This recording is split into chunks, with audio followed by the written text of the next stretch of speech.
భూమి మీద ఉన్న జీవకోటి మనిషి అనే ప్రతి ఒక్కరికి కూడా ఏం చెప్తుంది? శుభవర్తమానం.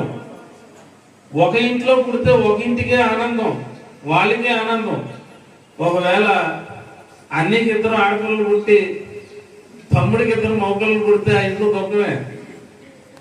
తమ్ముడు చిన్నోడు కదా, తర్వాత పుట్టారు కదా, ఈయనకి ఇద్దరు మగపిల్లలు పుట్టారని గొప్ప. అది కాదు, సమస్త జీవకోటికి ఒక శుభవర్తమానం దేవుడు తీసుకొచ్చింది యేసయ్య పుట్టుక ద్వారా. మనము యేసయ్య పుట్టాడో పుట్టాడో పుట్టాడో నిన్న మొన్న గట్టిగా కాల్ చేసి పాటలు పాడాము, గెలుతులేసాం. చిన్నపిల్లలు అయితే ఇంకా అలా సంతోషానికి అద్దులు కూడా లేవు. ఒకవైపు పప్పులు, ఒకవైపు పాటలు, డాన్సులు, ఆపేవాళ్ళు లేరు, అడ్డేవాళ్ళు లేరు. క్రిస్మస్ క్యారల్స్ ఎంతో సంతోషంగా చేస్తాం. అయితే ప్రపంచం అంతా ఈ వేడుకలను ఒక సంబరం కింద చేసుకుంటారు. తెలిసిన వాళ్ళు, తెలియని వాళ్ళు అందరూ చేస్తారు. మన భారతదేశంలో అయితే మనము చర్చికి వెళ్ళిన వాళ్ళు మాత్రమే క్యారల్స్.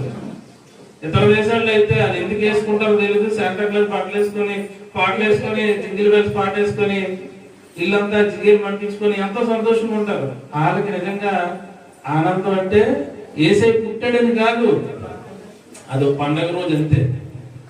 అయితే మనకి పండగ రోజు, ఎవరికి పండగ రోజు ఈరోజు తెలుసుకున్నాం. యేసయ్య పుట్టాడు అంటే పుట్టాడు, ఎందుకు పుట్టాడు? ఒక వ్యక్తి కారణ జన్ముడు అంటే తగిన కారణం లేకుండా పుట్టరంట.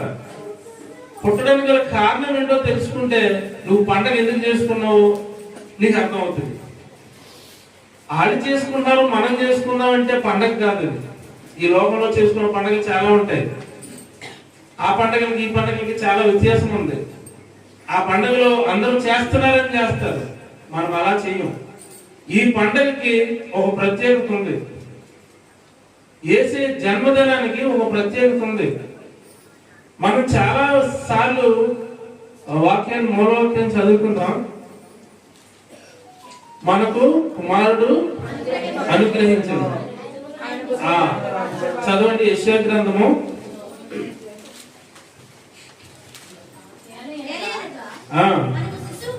మనకు శిశువు పుట్టెను, మనకు కుమారుడు అనుగ్రహింపబడెను.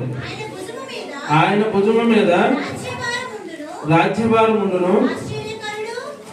ఆశ్చర్యకరుడు, ఆలోచనకర్త, బలవంతుడైన దేవుడు, నిత్యుడగు తండ్రి, సమాధానకర్త అని అధిపతి అని దీనికంటే